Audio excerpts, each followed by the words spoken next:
اللهم صل على محمد وعلى آل محمد كما صليت على إبراهيم وعلى آل إبراهيم إنك حميد مجيد. اللهم بارك على محمد وعلى آل محمد كما باركت على إبراهيم وعلى آل إبراهيم إنك حميد مجيد. السلام عليكم ورحمة الله। সমস্ত প্রশংসা মহান আল্লাহ তাআলার, যিনি সমগ্র বিশ্বের প্রতিপালক। লক্ষ কোটি দ্রুত সালাম বর্ষিত হোক সর্বশেষ সর্বশ্রেষ্ঠ চূড়ান্ত নবী হযরত মুহাম্মদ সাল্লাল্লাহু আলাইহি ওয়াসাল্লামের উপর। আল্লাহুম্মা সাল্লি ওয়া সাল্লিম আলা নবিয়িনা মুহাম্মদ। আমাদের ধারাবাহিক সিরাতের আলোচনার আজকে প্রথম পর্ব। এখন সিরাত পাঠের আগে আমাদের যে বিষয়টি সম্পর্কে জানতে হবে তা হলো সিরাত আমরা কেন পাঠ করব। সিরাত পাঠের অনেকগুলো গুরুত্বপূর্ণ কারণ আছে।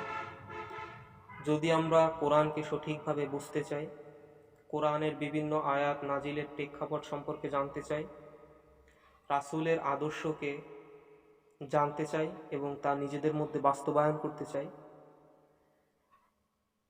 তাহলে আমাদের সিরাত পাঠের প্রয়োজন আছে এবং এটা পাঠ করতেই হবে।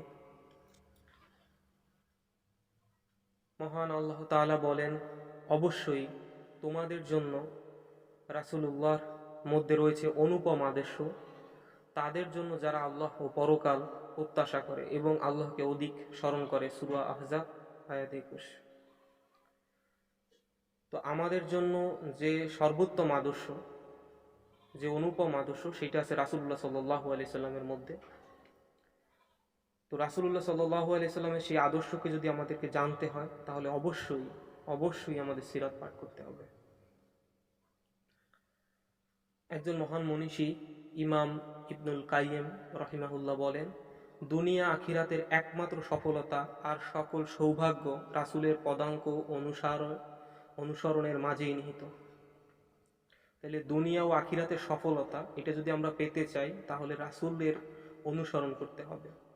তাই যে নিজের জীবনের কল্যাণ, সফলতা আর সৌভাগ্য কামনা করে সে যেন নবীর সিরাত অধ্যয়ন করে। তাহলে নিজের জীবনের কল্যাণ, সফলতা, সৌভাগ্য ইত্যাদি যদি আমরা চাই তাহলে নবীর সিরাত অধ্যয়ন করব এবং সেই অনুসারে নিজেদের মধ্যে বাস্তবায়ন করার চেষ্টা করব। এতে করে সে রাসূলকে চিনতে পারবে, রাসূলের সত্যিকার অনুসারী হতে পারবে। সিরাতের জন্য আমরা যে বইটিকে নির্বাচন করেছি সেটা হচ্ছে সিরাতের মধ্যে অন্যতম শ্রেষ্ঠ একটা গ্রন্থ, একটা অনুপম গ্রন্থ, আর রাহিকুল মাকতুম, যার রচয়িতা শফিউর রহমান মুবারকপুরী রহিমাহুল্লাহ। শফিউর রহমান মুবারকপুরী রহিমাহুল্লাহ জন্মগ্রহণ করেছিলেন 6 জুন 1943 সালে। তার জন্মস্থান হচ্ছে মুবারকপুর, উত্তরপ্রদেশ, ভারত। মৃত্যুবরণ করেছিলেন 1 ডিসেম্বর 2006 সালে। সেই হিসাবে তিনি 63 বছর বেঁচে ছিলেন।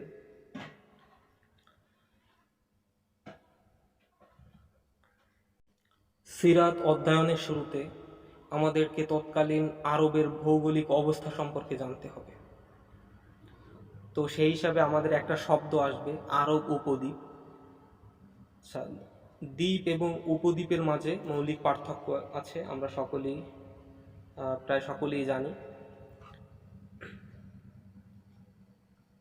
উপদ্বীপ বলতে সেই সমস্ত ভূখণ্ডকে বোঝায় যার 3 দিক পানি দ্বারা বেষ্টিত এবং এক পাশ মূল ভূখণ্ডের সাথে সংযুক্ত। আমরা যদি দেখি যে এই যে 3টা দিক আছে, এই 3 দিক হচ্ছে পানি দ্বারা বেষ্টিত এবং এই যে পাশটা আছে এইটা হচ্ছে একটা ভূখণ্ডের সাথে, একটা মূল ভূখণ্ডের সাথে সংযুক্ত। আর এর 3 দিক পানি দ্বারা বেষ্টিত হওয়ার কারণে এইটাকে আমরা আরব উপদ্বীপ বলতেছি। আর দ্বীপ বলতে বোঝায় যার চারদিকে পানি দ্বারা ঘেরা থাকবে, সেটা হচ্ছে দ্বীপ। আরব উপদ্বীপের ভৌগোলিক অবস্থান সম্পর্কে আমরা জানব। আরবের পশ্চিম যে দিক আছে সেই দিকে আছে লোহিত সাগর ও সিনাই উপদ্বীপ। তো আরবের পশ্চিম যে অঞ্চলটা সেটা হচ্ছে এইটা হচ্ছে সিনাই উপদ্বীপ, আর এইটা হচ্ছে লোহিত সাগর। তো পশ্চিমের দিকে আছে লোহিত সাগর এবং সিনাই উপদ্বীপ। এর পূর্ব দিকে আছে আরব উপসাগর ও দক্ষিণ ইরাকের কিছু অংশ। এই যে আরব উপসাগর এবং দক্ষিণ ইরাকের কিছু অংশ।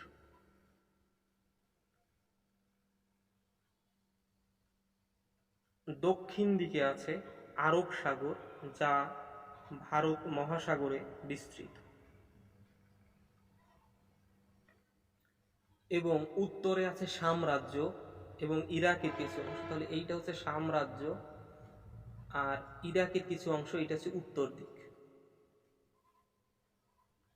আমরা এখানে যে পাচ্ছি সাম্রাজ্য, এই শব্দটা অনেকবার আসবে। তো সাম্রাজ্য তৎকালীন সময়ে যে সাম্রাজ্য ছিল সেটা বর্তমানের কোন কোন দেশ নিয়ে গঠিত ছিল সেটা সম্পর্কে আমরা জানব। সাম্রাজ্য হচ্ছে সিরিয়া, লেবানন, ফিলিস্তিন, জর্ডান, সাইপ্রাস এবং তুরস্কের হাতায় প্রদেশ নিয়ে গঠিত ছিল।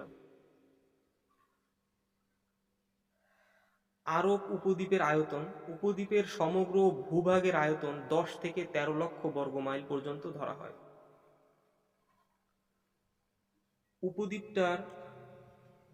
আরব উপদ্বীপ যেহেতু মরুভূমি বেষ্টিত, এক বিশাল মরুপ্রান্তর রয়েছে, যার কারণে বহিঃশক্তিগুলো এখানে আক্রমণ করত না। বহিঃশক্তি বা পরাশক্তি যারা ছিল তারা এখানে আক্রমণ করত না বললেই চলে। এই কারণে আরব উপদ্বীপ তৎকালীন সময় একটা নিরাপদ দুর্গে পরিণত হয়েছিল। বহির্বিশ্বের দিক থেকে লক্ষ্য করলে আরব উপদ্বীপের অবস্থান প্রাচীন যুগের মহাদেশগুলোর একেবারে মধ্যস্থল বা কেন্দ্রবিন্দুতে পড়ে, এবং তা জল স্থল উভয় দিক থেকে পৃথিবীর বিভিন্ন দেশ ও মহাদেশের সাথে সংযুক্ত। এর উত্তর পশ্চিম সীমান্ত, অর্থাৎ এই যে সীমান্ত, উত্তর পশ্চিম সীমান্ত, এই সীমান্ত দিয়ে আফ্রিকা মহাদেশে প্রবেশের গমন পথ রয়েছে, এবং উত্তর পূর্ব সীমান্ত হচ্ছে ইউরোপ মহাদেশে গমনের পথ, এবং এর পূর্ব যে অংশ আছে সেটা হচ্ছে ইরান, আফগানিস্তান, ভারত, চীন, বাংলাদেশ, এই দিকে গমনের সুপথ। এভাবে সমুদ্রকে কেন্দ্র করে পৃথিবীর বিভিন্ন দেশ আরব উপদ্বীপের সাথে চমৎকারভাবে মিলিত হয়েছে। ফলে বিভিন্ন দেশের জাহাজগুলো সরাসরি আরব বন্দরে গিয়ে ভিড়ে। নৈসর্গিক এমন ভৌগোলিক অবস্থার প্রেক্ষিতে আরব উপদ্বীপের উত্তর ও দক্ষিণ সীমান্ত ছিল বিভিন্ন সম্প্রদায়ের লক্ষ্যস্থান এবং ব্যবসা বাণিজ্য, সভ্যতা, সংস্কৃতি ও মত বিনিময়ের কেন্দ্রস্থল। আরব প্রজন্ম সম্প্রদায়, ঐতিহাসিকগণ আরব প্রজন্ম বা সম্প্রদায়কে 3টা ভাগে ভাগ করেছেন। এর মধ্যে প্রথম যে ভাগটা সেটা হচ্ছে আরবে বায়দা, দ্বিতীয় ভাগ হচ্ছে আরবে আরিবা, তৃতীয় ভাগ হচ্ছে আরবে মুস্তারিবা। আরবে বায়দা হচ্ছে সেই সমস্ত গোষ্ঠী যারা পৃথিবীর বুক থেকে সম্পূর্ণ নিশ্চিহ্ন হয়ে গেছে, এবং তাদেরকে জানার ঐতিহাসিক কোনো নির্ভরযোগ্য সূত্র পাওয়া যায়নি। আরবে আরিবা ইয়ারুব বিন ইয়াসজুর বিন কাহতানের বংশোদ্ভূত, এদেরকে কাহতানি আরবও বলা হয়। আর আরবে মুস্তারিবা এদের পূর্বপুরুষ হযরত ইব্রাহিম আলাইসাল্লাম এবং তার পুত্র ইসমাইল আলাইসাল্লামের বংশ থেকে যারা আগত, এদেরকে আদনানি আরবও বলা হয়ে থাকে। হযরত ইব্রাহিম আলাইসাল্লাম, যার বংশধারা থেকে রাসূল সাল্লাল্লাহু আলাইহি সাল্লাম এসেছেন, আমরা তার সম্পর্কে ছোট্ট করে কিছু কথা জানব। ইব্রাহিম আলাইসাল্লাম তিনি ইরাকের উর নামক স্থানে বসবাস করতেন। এটা হচ্ছে ইরাকের মানচিত্র। পরবর্তীতে তিনি হিজরত করে হাররান নামক স্থানে যান। হাররান নামক যে জায়গাটা, এটা ছিল সিরিয়ায় অবস্থিত ছিল। তিনি সেখানে হিজরত করেন। অনেক নবীগণই হিজরত করেছেন, তার মধ্যে আমাদের নবী হিজরত করেছেন, হযরত ইব্রাহিম আলাইহিস সালাম তিনিও হিজরত করেছেন।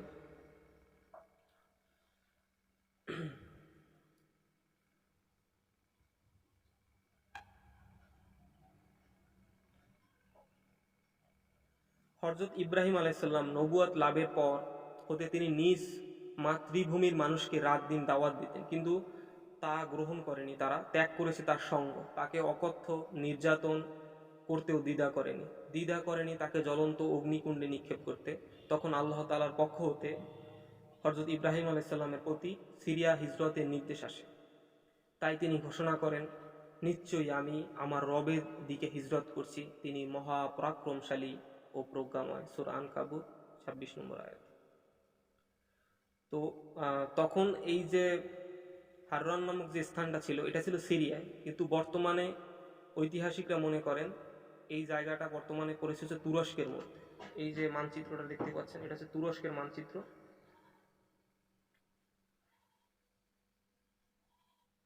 তো মোট কথা দাঁড়ালো যে ইব্রাহিম আলাইহিস সালাম ইরাকের উর নামক স্থানে বসবাস করতেন। পরবর্তীতে তিনি সিরিয়ায় হাররান নামক স্থানে সেখানে হিজরত করেন। পরবর্তী সেখান থেকে তিনি ফিলিস্তিনিতে যান এবং ফিলিস্তিনকে কেন্দ্র করে তার নবুয়তি কর্মকাণ্ডের কেন্দ্রবিন্দুতে পরিণত করেন ফিলিস্তিনকে। আল্লাহ প্রদত্ত সুমহান দায়িত্ব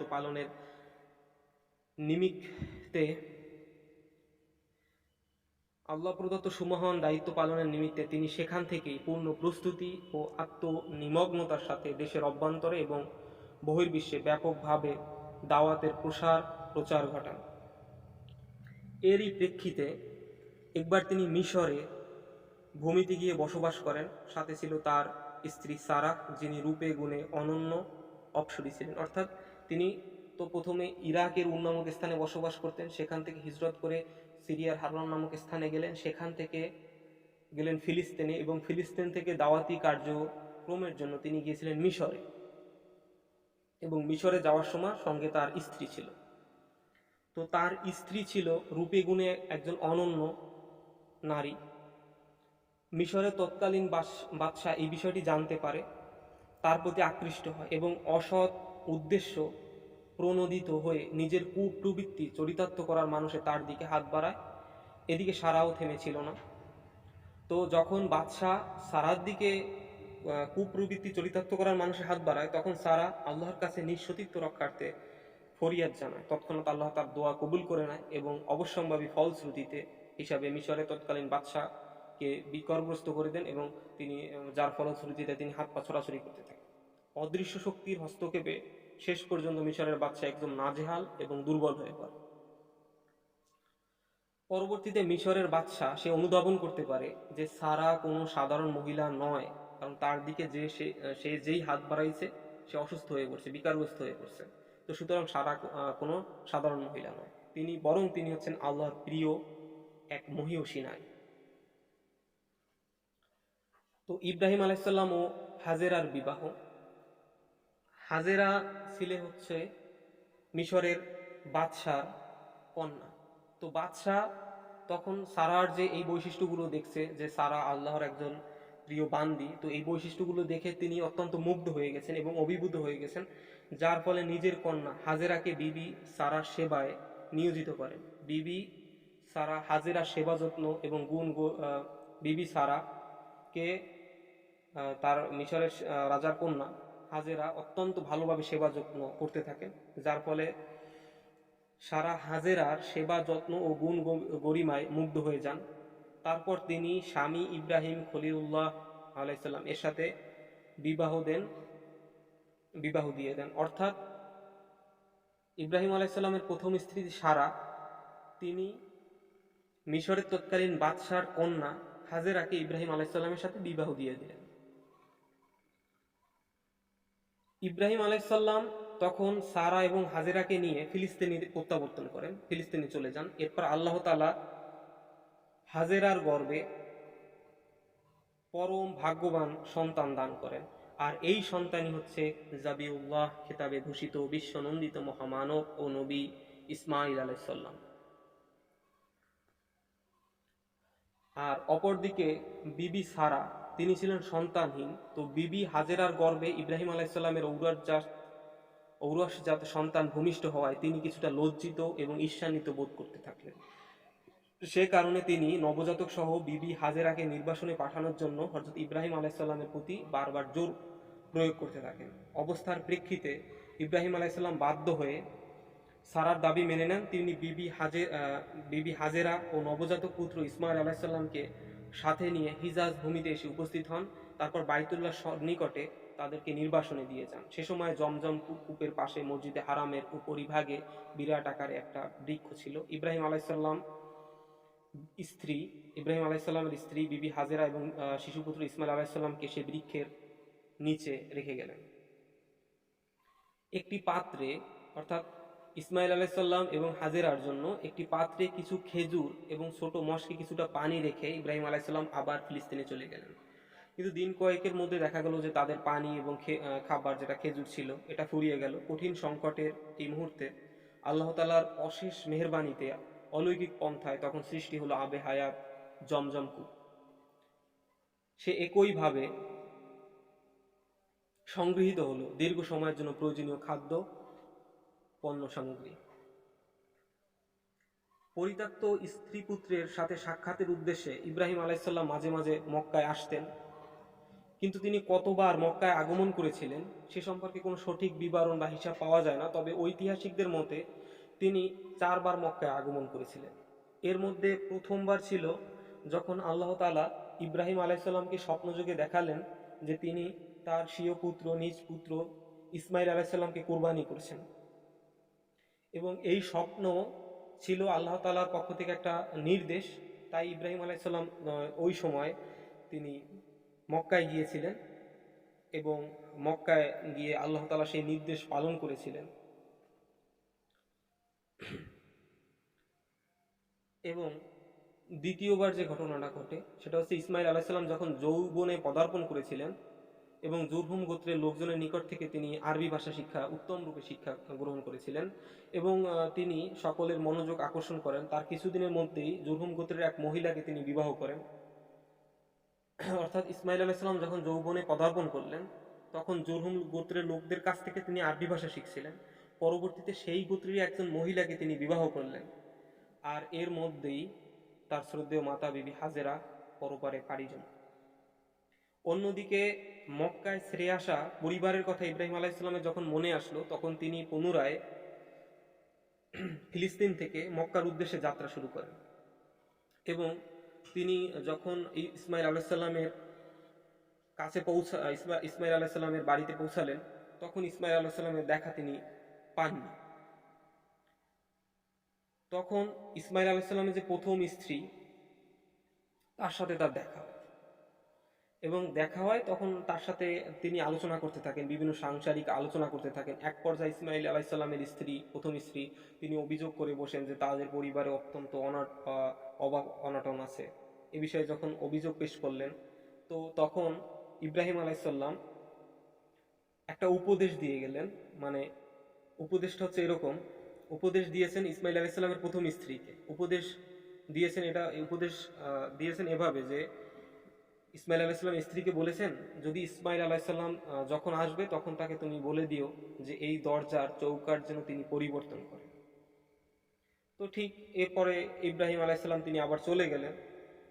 এরপর যখন ইসমাইল আলাইহিসসালাম আসলো তখন তার স্ত্রী বললেন যে এরকম হযরত ইব্রাহিম আলাইহিসসালাম অর্থাৎ তার পিতা সে এসেছিল এবং তাকে বলেছে যে দরজার চৌকাঠ পরিবর্তন করতে।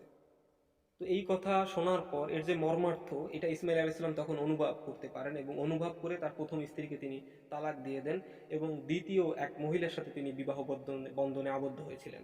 এই মহিলা সেও জুরহুম গোত্রের লোক ছিল। এই মহিলা জুরহুম গোত্রের মুয়াজ বিন আমরের কন্যা ছিল।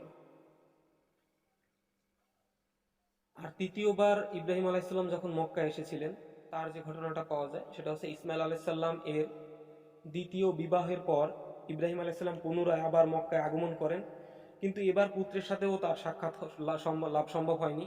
ইব্রাহিম আলাইহিসসালাম পুত্রবধূর নিকট কুশলাদি জানতে চাইলে তিনি আল্লাহর তাআলার শুকরিয়া আদায় করেন। এতে ইব্রাহিম আলাইহিসসালাম সন্তুষ্ট হয়ে বলেন যে ইসমাইল আলাইহিস সালাম যখন আসবে তাকে যেন তার স্ত্রী বলে, মানে তার পুত্রবধূ যেন তাকে বলে যে আহ, তার শ্বশুর তার চৌকাটকে ইসমাইল আলাইহিস সালামের চৌকাটকে স্থায়ী রাখার পরামর্শ দিয়েছে। এই পরামর্শ দেওয়ার পর তিনি আবার পুনরায় ফিলিস্তিনে চলে যান।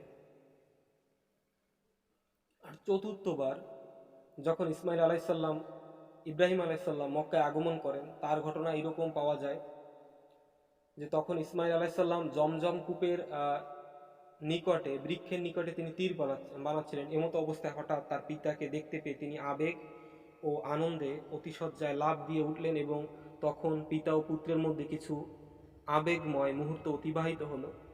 তাদের এই বরকতময় মোলাকাত এত দীর্ঘদিন পরের ছিল যে পিতা পুত্রের নিকট তা ছিল অত্যন্ত আবেগময় ও মর্মস্পর্শী। সে সময় পিতা ও পুত্রে উভয়ে সম্মিলিতভাবে কাবাঘর নির্মাণ করেছিলেন। অর্থাৎ চতুর্থবার, যখন ইতিহাসবিদরা যে উল্লেখ করছেন যে চতুর্থবার যে মক্কায় এসেছিলেন, তখন ইব্রাহিম আলাইসাল্লাম এবং ইসমাইল আলাইসাল্লাম মিলে কাবাঘর নির্মাণ করেছিলেন।